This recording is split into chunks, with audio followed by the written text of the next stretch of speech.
नमस्कार दोस्तों, राधे राधे।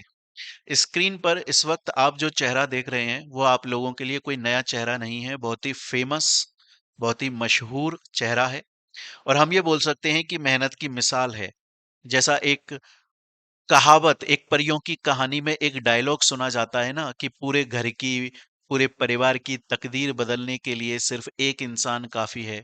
ये सौरभ जोशी के ऊपर बहुत ही फिट बैठती है, क्योंकि सौरभ जोशी आज वो नाम है जो अगर यूट्यूब पर कोई छोटी सी वीडियो उसका चेहरा भी दिख जाता है तो व्यूज आने लग जाते हैं।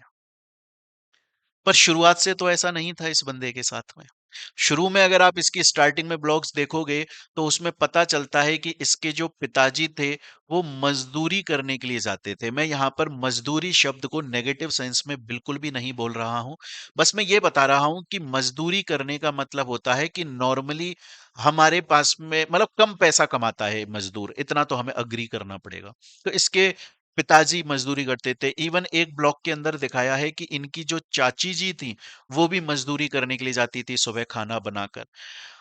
इस बंदे ने पहले ब्लॉग्स बनाए, मुझे ऐसा लगता है, बाकी शायद मैं पूरी तरीके से नहीं बोल सकता, बट ऐसा तो नहीं है कि शुरुआत से ही एकदम से वायरल हो गया होगा सौरभ जोशी। सौरभ जोशी की वीडियोस पर भी थोड़े बहुत व्यूज आते होंगे, लेकिन इस बंदे ने कंसिस्टेंसी बनाकर रखी। और वो कंसिस्टेंसी की वजह से आज ये हालत है कि इसने बहुत बड़ा घर बना लिया, बहुत सारी इसके पास में गाड़ियां हैं, अच्छा खासा पैसा है। और मैं इतनी उम्मीद करता हूं कि आज एक ये जो अपना ब्लॉग डालते हैं, शायद उससे मिनिमम कम से कम एक ब्लॉग से कम ये 10 लाख रुपए तो शायद एक वीडियो से कमाते होंगे। ज्यादा हो सकता है, मुझे उतना भी नहीं पता है, मैं एक अंदाजा अपने लिए बता रहा हूं। तो मैं ये बोल सकता हूं कि इनसे प्रेरणा तो जरूर मिलती है, इनसे हम इंस्पायर तो जरूर होते हैं और हमें भी ऐसा लगता है। और आप देखिए, बहुत सारे लोगों ने इंडिया में ब्लॉगिंग सौरभ जोशी के बाद में ही शुरू करी है। वरना पहले लोग ब्लॉगिंग को शायद इतना जानते भी नहीं थे, जानते थे तो कुछ पर्टिकुलर लोगों की वजह से जानते थे। लेकिन सौरभ जोशी ने इतनी जल्दी और इतनी बड़ी ग्रोथ करी ना भाई, सबको पीछे पछाड़ दिया इस इंसान ने। हालांकि अभी ये बहुत न्यूज में आ गए अचानक से। न्यूज में ये वैसे भी रहते ही हैं, पर अभी थोड़ा सा और न्यूज में आ गए क्योंकि इन्होंने जो अपना एक ब्लॉग बनाया था उस ब्लॉग के अंदर इन्होंने बताया कि इनकी जो गाड़ी है, मर्सिडीज बेंज, जो मर्सिडीज बेंज इनकी गाड़ी है, जो इन्होंने अभी नई नई परचेज करी है, उसके अंदर इन्होंने बोला कि माइलेज जो है वो ड्रॉप हो गई है। जो इनकी 14 की माइलेज थी वो 9 आ गई है और उसके बाद में 5 की माइलेज आ गई है। और ब्लॉग के अंदर इन्होंने, जब ये अपनी वाइफ के साथ में बैठे थे, तब इन्होंने ये भी बोला था कि 17 से 9 आ गई है और 5 आ गई है। फिर इन्होंने अपने ब्लॉग के अंदर ये भी बोला था कि यार मुझे डर लग रहा है अपनी गाड़ी में पेट्रोल डलवाने से, क्योंकि गाड़ी बहुत महंगी है, कल को मेरी गाड़ी अगर खराब हो गई तो क्या होगा। हालांकि अब इन्होंने अपना स्टेटमेंट ये वापस ले लिया और इन्होंने बोला कि मेरी गाड़ी में इथेनॉल की वजह से माइलेज ड्रॉप नहीं हुआ था, मेरी गाड़ी का इंजन खराब था, मर्सिडीज कंपनी ने मेरी गाड़ी के इंजन को सही करा, मेरी माइलेज अब सही हो गई है, इथेनॉल से कोई भी दिक्कत नहीं है। इवन इन्होंने जो ब्लॉग के अंदर ये बात पोस्ट करी थी, वो उतना पोर्शन, लेट सपोज कि इनका ब्लॉग अगर 20 मिनट का था, तो अगर उस 20 मिनट के अंदर इन्होंने 5 मिनट के लिए इथेनॉल के ऊपर ये वाली बात करी थी, तो उनके ब्लॉग से अब ये पोर्शन कट कर दिया है, एडिट कर दिया है। फीचर होता है यूट्यूब में जाकर एडिट का। इवन ये जो मर्सिडीज है, इसने एक स्टेटमेंट भी जारी किया था कि हमारी गाड़ियां इथेनॉल पर चल जाएंगी, अगर किसी को कोई प्रॉब्लम हो रही है तो हमारे पास शोरूम में लेकर आ जाए। अब यहां पर देखने वाली बात यह है दोस्तों, देखो, बैकलैश हुआ तो सौरभ जोशी ने वो क्लिप डिलीट कर दी अपनी वीडियो में से। और ये इनकी कार का कलेक्शन है, आप देखिए कितनी सारी गाड़ियां खरीद ली।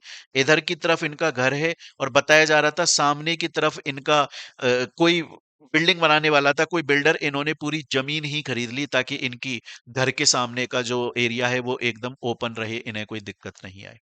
अब सवाल ये उठ रहा है और लोग ये बोल रहे हैं कि सौरभ जोशी क्या डर गए? क्या सौरभ जोशी के घर पे ईडी की रेड पड़ने वाली थी? क्या सौरभ जोशी के घर पे ईडी का छापा पड़ने वाला था, ईडी की रेड पड़ने वाली थी, इसलिए वो डर गए हैं? देखिए, इस बात को अगर हम सीक्वेंस में समझने की कोशिश करें दोस्तों, तो सौरभ जोशी उत्तराखंड से हैं। और उत्तराखंड के ये सबसे फेमस बंदे बोले जा सकते हैं इंटरनेट की दुनिया में, बहुत फेमस हैं ये, है ना। और जब इनकी शादी हुई थी, जब इनकी मैरिज हुई थी, तो उत्तराखंड के जो सीएम है धामी जी, बीजेपी से, वो इनकी शादी अटेंड करने के लिए आए थे। अब क्या होता है कि जब भी कभी कोई इतना बड़ा आदमी, कि भाई बड़े बन गए सौरभ जोशी, इतना बड़ा आदमी अगर कोई स्टेटमेंट देता है तो उसका प्रभाव बहुत दूर तक जाता है। सभी न्यूज इसको कवर करने लग जाते हैं। पहले जितने भी लोग वीडियो बनाकर बोल रहे थे इथेनॉल से दिक्कत हो रही है, उस पर नितिन गडकरी जी बोल रहे थे ये पेड कंपेन है, बट सौरभ जोशी ने बोला ये खुद ही बंदा एक दिन का ही मतलब कम से कम 5-10 लाख रुपए कमाता ही होगा, तो इसको कौन क्या बोल सकता है कि भैया तू पेड कंपेन कर रहा है, ये तो पहले ही यूट्यूब से इतना मोटा पैसा कमा रहा है। तो इनकी बात बहुत दूर तक चली गई। तो इनको समझाया गया होगा कि तू क्यों गवर्नमेंट से फालतू का पंगा लेता है, तेरा काम बढ़िया चल रहा है, बढ़िया पैसा कमा रहा है, सब कुछ तेरा अच्छा चल रहा है। एक स्टेटमेंट जारी कर जिसमें बोल कि इथेनॉल की वजह से मेरी गाड़ी में प्रॉब्लम नहीं आई थी, और उसमें बोल कि गाड़ी सर्विस सेंटर गई थी और वो सही हो गई। और हो सकता है एक्चुअली में ही ऐसा हुआ हो, शायद इथेनॉल की वजह से इनकी गाड़ी में प्रॉब्लम नहीं आई हो, ऐसा भी तो हो सकता है, कोई जरूरी थोड़ी इथेनॉल से ही आई हो। या हो सकता है इथेनॉल से आई हो, लेकिन इन्होंने अपना स्टेटमेंट वापस ले लिया क्योंकि इन्हें समझ में आ गया कि क्यों फालतू में गवर्नमेंट के अगेंस्ट में जाना है यार। इवन धामी जी जो है उन्होंने समझाया हो कि भाई तू क्यों फालतू में ये सब कर रहा है, तेरी इतनी बढ़िया और शांतिपूर्ण लाइफ चल रही है तो उसको आसानी से जी लेना, मस्ती से जी, क्यों इस फालतू के नाटक करने की कोशिश कर रहा है। तो सौरभ जोशी ने इस बात को समझ लिया, तो देखो स्मार्ट बंदा है। अब यहाँ पर बहुत सारे लोग ये बोल रहे हैं कि यार सौरभ जोशी इसलिए डर गया कि ईडी की रेड पड़ जाती उसके ऊपर अगर वो लगातार इथेनॉल के लिए बोलता। आप एक चीज को समझिए, आप इसको ऐसे मत देखिए कि सौरभ जोशी डर गया ईडी की रेड पड़ जाती ये सब। अगर आप इस चीज को देखें कि सौरभ जोशी अगर अपनी बात पर अड़ भी जाता और सौरभ जोशी बोलते कि इथेनॉल की वजह से ही मेरी गाड़ी खराब हुई है, तो पब्लिक दूर से तो बड़ी तारीफ करती कि वाह क्या गट्स हैं इस बंदे में, क्या गट्स हैं। क्या पब्लिक इसके सपोर्ट में उतरती? नहीं उतरती। अरे पब्लिक भरत तिवारी के सपोर्ट में नहीं उतरी, जिसका फेक एनकाउंटर किया, जबरदस्ती मार दिया उस बंदे को, उसके सपोर्ट में। और भरत तिवारी को चढ़ाया भी किसने था? पब्लिक ने ही चढ़ाया था भरत तिवारी को, कि हाँ हाँ हाँ तुम तो करो, तुम भगत सिंह बनो। बना, पुलिस वाले ने एनकाउंटर कर दिया, फेक मर गया, अब किसी को कुछ लेना देना नहीं है। आज अगर ये सौरभ जोशी मानकर चलो अड़ भी जाते हैं, तो ये बेचारे अपनी तो पर्सनल लाइफ खराब कर लेंगे, जो पैसा आ रहा है वो इनसे छीन लिया जाएगा, रेड वेड पड़ जाएगी, टैक्स के नाम पे सब कुछ हो जाएगा, और इनको किसी का सपोर्ट नहीं मिलेगा। तो ये इतने समझदार व्यक्ति हैं और इनके मम्मी पापा ने सबने समझाया होगा कि सुनो, हम बड़ी मुश्किलों से, तेरी मेहनत से, भगवान के आशीर्वाद से इस पोजीशन पर पहुंचे हैं, तो ये स्टेटमेंट वापस ले और बोल इथेनॉल में कोई प्रॉब्लम नहीं है, मुझे कोई लेना देना नहीं है, और शांति से अपना जो काम कर रहा है वो करता रहे। इवन इनके जो यूट्यूबर दोस्त होंगे, भाई बड़े यूट्यूबर हैं तो बड़े बड़े जो और यूट्यूबर्स होंगे वो इनके फ्रेंड्स भी होंगे, आशीष चंचलानी, हर्ष बेनीवाल, एलविश यादव, ये जितने भी बड़े लोग हैं, बहुत सारे लोग हैं, उन लोगों ने बोला होगा कि तू क्यों फालतू के ये सब पंगे लेने की कोशिश कर रहा है भाई, तू शांति से स्टेटमेंट जारी कर और अपने काम से काम रख।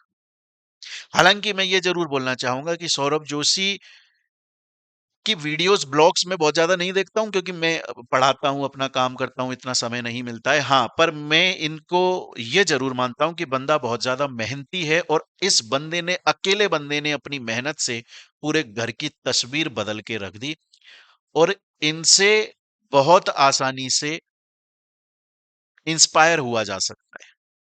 बिल्कुल इंस्पायर, मतलब मैं बहुत जल्द, ये उम्र में मेरे से बहुत छोटे होंगे शायद, मैं इतना समझता हूं कि सौरभ जोशी जी मेरे से उम्र में छोटे होंगे, परंतु मैं इनकी बहुत इज्जत करता हूं। बहुत प्रेरणा देते हैं ये, बहुत इंस्पायर करते हैं। बाकी इनके बारे में पूरी एक वीडियो मैं सेपरेटली बनाऊंगा, क्योंकि मैं बहुत प्रभावित हूं इनसे, जिसमें मैं बताऊंगा कि भैया इनका कैसा क्या बचपन रहा, क्या फिर इन्होंने कैसे काम किया, क्या इनको स्ट्रगल आए, क्या एक ब्लॉगिंग का जो इनका करियर रहा वो कैसा रहा, और आज ये किस पोजीशन पर पहुंच गए हैं, इसके बारे में मैं जरूर बनाने की कोशिश करूंगा।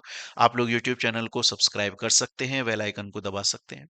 मिलते हैं दोस्तों हम लोग अपनी नेक्स्ट वीडियो में। आपको क्या लगता है, क्या सौरभ जोशी जी ने सही किया, अपना स्टेटमेंट बदलकर गलत किया? जो भी आपका मानना है, जो भी आपका ओपिनियन है, कमेंट सेक्शन में जरूर बताइएगा। मिलते हैं नेक्स्ट वीडियो में, तब तक के लिए राधे राधे।